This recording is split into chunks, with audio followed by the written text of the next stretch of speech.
बीकानेर में जन्मे संजय मल्होत्रा को आरबीआई का नया गवर्नर नियुक्त कर दिया गया है। तो आईआईटी कानपुर से कंप्यूटर साइंस और प्रिंसटन यूनिवर्सिटी यूएसए से पब्लिक पॉलिसी में मास्टर्स करने वाले संजय मल्होत्रा 1990 बैच के आईएएस अधिकारी हैं। आरबीआई का गवर्नर बनने से पहले वह मिनिस्ट्री ऑफ फाइनेंस में सेक्रेटरी रेवेन्यू के पद पर कार्यरत थे। तो उन्हें ना उनकी expertise in finance and taxation के लिए जाना जाता है। तो इतना इम्प्रेसिव एजुकेशनल बैकग्राउंड और एक्सपीरियंस रखने वाले संजय मल्होत्रा के सामने नया आरबीआई गवर्नर बनने पर क्या क्या चैलेंजेस आ सकते हैं, आइए इसके बारे में बात करते हैं।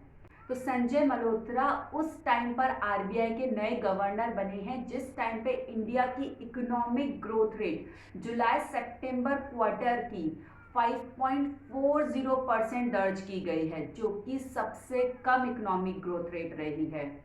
तो संजय मल्होत्रा के ऊपर ये काफ़ी दबाव रहेगा कि इकोनॉमिक ग्रोथ रेट वापस से अपने उस लेवल पर पहुंच जाए, लेकिन साथ के साथ उनको इन्फ्लेशन रेट के ऊपर भी काबू करना पड़ेगा।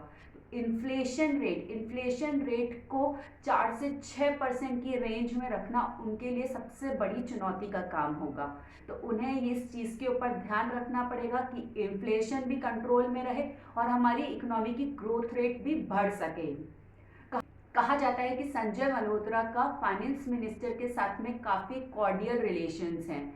तो ऐसे में इन्फ्लेशन और इकोनॉमिक ग्रोथ रेट ये सबसे बड़े एजेंडा हैं सरकार के, तो इनके ऊपर ध्यान रखना काफ़ी ज़्यादा ज़रूरी है।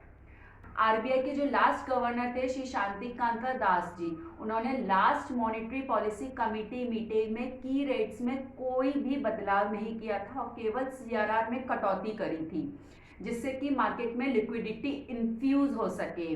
मिनिस्टर ऑफ कॉमर्स और इंडस्ट्री एंड फाइनेंस मिनिस्टर ने उनको सुझाव दिया था कि आप पॉलिसी रेट्स में कमी करिए ताकि इकोनॉमिक ग्रोथ रेट बढ़ सके।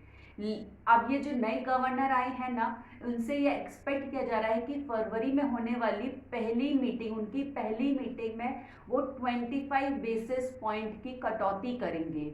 तो ऐसे में ये देखना हैगा कि चाहे ये कटौती कितनी ही ज़रूरी क्यों ना हो, लेकिन नए गवर्नर को ये ध्यान में रखना होगा कि वो पॉलिटिकल प्रेशर में ना आ जाएं और आरबीआई की क्रेडिबिलिटी को कुछ नुकसान हो। मिलते हैं नेक्स्ट वीडियो में, तब तक please like share and subscribe. Bye bye.